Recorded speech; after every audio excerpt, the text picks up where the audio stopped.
Hello everyone, it's your girl Tashana and welcome back to my channel. If you're new here, welcome. I'm so happy to have you here. Well, today will be a different kind of video. I'm gonna do a voiceover. So we're actually October 3rd today. It's the birthday of my beloved grandmother, Amanda Massop, and she would have been 93 years old today, but unfortunately, she has departed from us almost 3 months ago. Today feels really strange, and I just feel so funny even from days before, because I'm used to like getting my phone card ready to call her on this day and wish her happy birthday, and we would chit chat and catch up, and there would be a celebration whether big or small, and if I'm not there, there would be pictures rolling in and all of that. So I'm just feeling very off today, and since I can't do that, I just wanted to take the time out and talk about her. So I was raised by my grandmother from the tender age of 10 months old. Yes, guys, 10 months old. I affectionately call her Grannymanda. So what was it like growing up with Grannymanda? Well, well, So yeah, first I want to talk about food. Yes, because food was a big deal for her. And no, she wasn't a greedy woman. No, not at all. She just believed in eating well and feeding our bodies right. And I strongly think that's a part of why she lived such a long and healthy life. When it comes to grocery shopping, she would buy in bulk. Bag of rice, bag of flour, bag of sugar, gallon of oil, case of chicken food, case of cow food, you name it, she just buys big. And let me tell you, I've never seen my grandmother cook certain things, like, for example, chicken back, tin mackerel. No offense to these things, because I actually buy and cook these things for myself, but I try to follow my grandmother and buy in bulk, so my house is never out of food like how she kept hers. And she also loves to cook. Like my grandmother, she gets up, she makes breakfast, she makes enough for lunch, and she cooks supper. And she would always be singing some Christian song while she cooks. I don't really remember these songs word for word, but they would always have words like Jesus and Galilee in them. So since we're talking about food, I just want to talk about, how I was as a child, my eating habits. Like I was a very picky eater, and so I didn't like certain things like dumplings and vegetables, peas, especially. To this day, I still don't like peas. And just to name a few. And whenever my grandmother is cooking something that I don't eat or I don't like, she always would make a separate pot for me. And especially when she's making rice and peas, she would always cook a separate pot of white rice for me, and I truly appreciated that until this day, and I always will. Now, grandma wasn't really big on birthdays like I am right now, but let me tell you, when my grandmother used to go to markets on Thursdays, and every Thursday used to feel like my birthday. Yes, because she would always buy something nice for me. It could be a pretty dress or skirt or shirt or anything like that. Once it's pretty, she'll get it for me.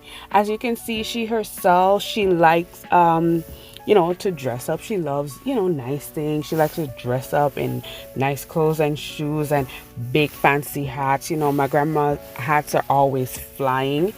Yeah. And so in a way, I try to do the same thing for my daughter right now. If I'm like, if I'm at the store or if I'm browsing online and I would see something that she would like, I would just get it for her, no matter how simple it is, because when you're a child, simple things goes a long way. And so I can't forget how excited and happy I used to feel on those Thursdays. And trust me, felt like my birthday every Thursday back then. Now, when it comes to discipline, I didn't find her to be much of a beater. I don't know what it was like when she had her own children and like older grandchildren that she raised. But when I was living with her, I never got licks. And I didn't really see her beat like any other grandkids that were around at the time. But let me tell you, my grandmother, you do not want her to curse you. She will curse you.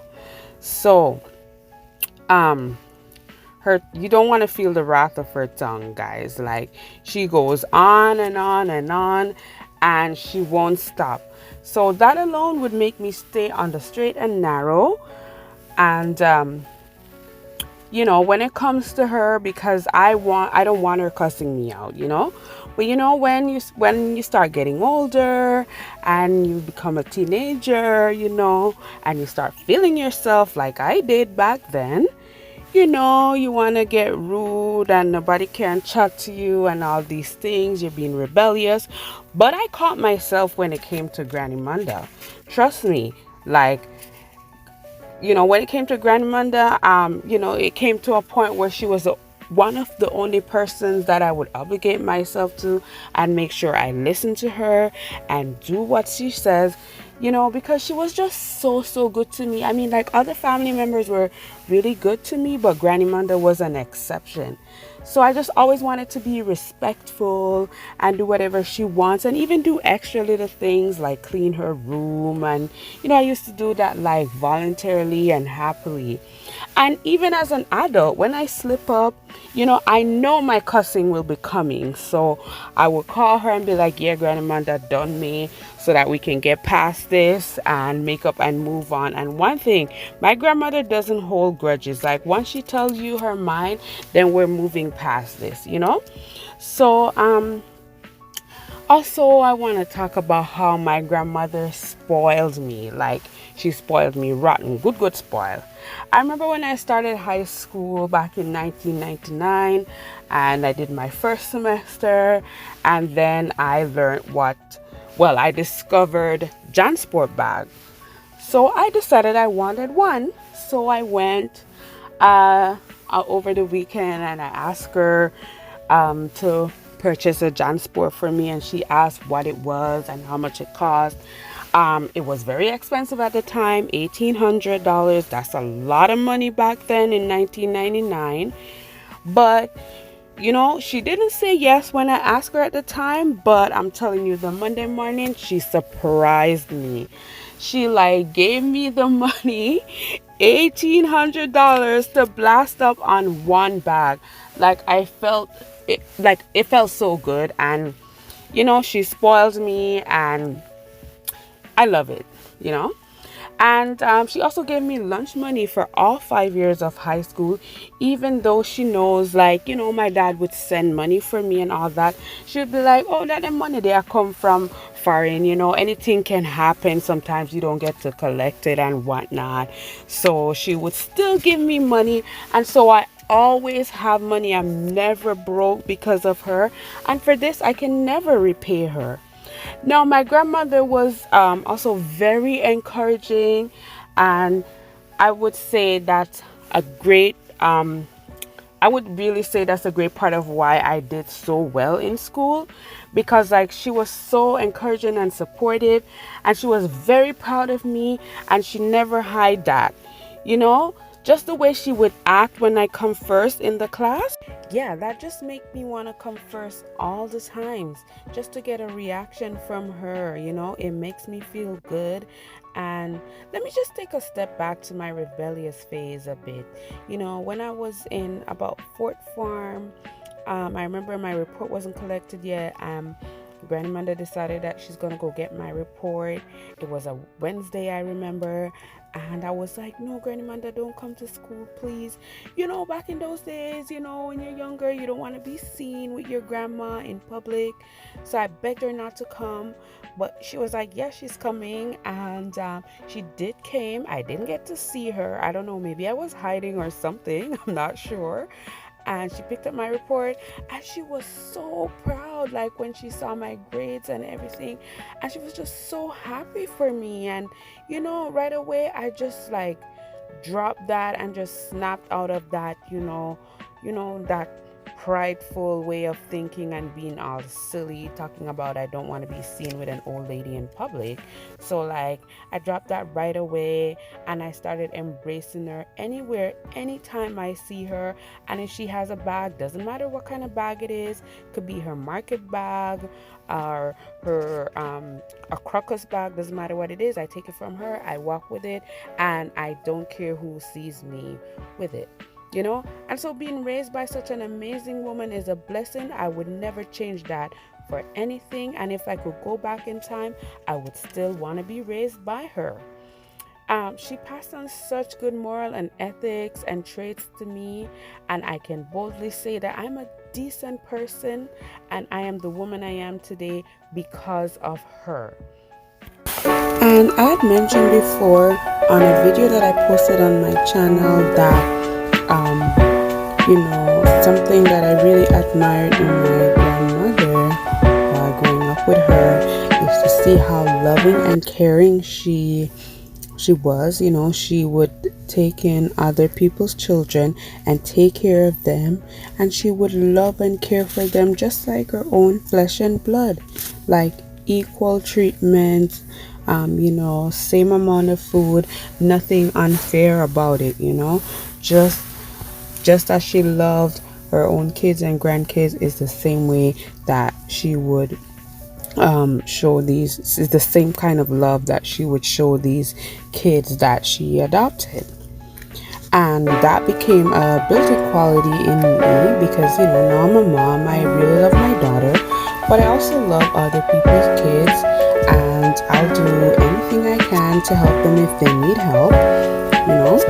And another special thing that I admire in my grandma is that she's a mother to the end, or what you would say a mom for life. And what do I mean by this? If ever her children or grandchildren fall into any difficulties, sometimes these things happen in life, she will be there as full support, and may talk about strong support, because if money is needed, she will give what she have as well. And so I really love that about her, and I want to be that type of mother too, and I'm gonna make sure that I do everything I can to be a mother for life. All right. In addition, I just want to say that my grandmother is a strong believer in God, and she prayed a lot and thank God all the times, and she's very appreciative. Like, she appreciates everything that she get from her kids, grandkids, great grand, doesn't matter. She really appreciates it. And I'm just happy that she lived long enough so I could give back to her. I can't repay her though, but at least, and she was very sweet and fun to be around, fun to talk to. And she told me, as she started getting older, she's like, at her age, she refused to be miserable, disgusting, and hard to deal with, because she knows it's not good for her, and she made sure she practiced what she preached. So it was always a pleasure to be around her. And she also gives good advice. Like, she wants nothing but the best for her kids and grandkids. And I remember, like, during my dating years, anytime I have a new boyfriend, I'll always make sure that I tell her, like, I wasn't afraid to share these things with her. And whenever there's a new boyfriend, she always wants me to tell them, she always want me to tell her their last name, and that's for her to know two things: if we are related and if the person come from bad breed. I don't know what that means. Some families, they have a trend of not having, good traits and so on. So she was always like looking out for me in that type of way. And I'm glad that my husband, even though she doesn't know him, she doesn't know about his last name or his family, but he got full approval from her. And she said the most obvious and welcoming thing when she met him, which was, Oh, you're so little and cute like my granddaughter, and you guys make a perfect match. Now, this was not usually a comment by people at the time when we were dating, so it was very sweet of her to say that. And guys, I could go on and on. There's like 30 plus years of history and love and great time between me and my grandma. And but I'm sure you guys got the point by now. That I really love and adore my grandmother, and I always will. And I will cherish the memories I have with her, and I will share them with her great grand and tell them all about her so they can have an idea who she was. So this is where I will end this one, guys. Thank you for watching and listening, and remember to like, share, comment, and subscribe. Thank you so much.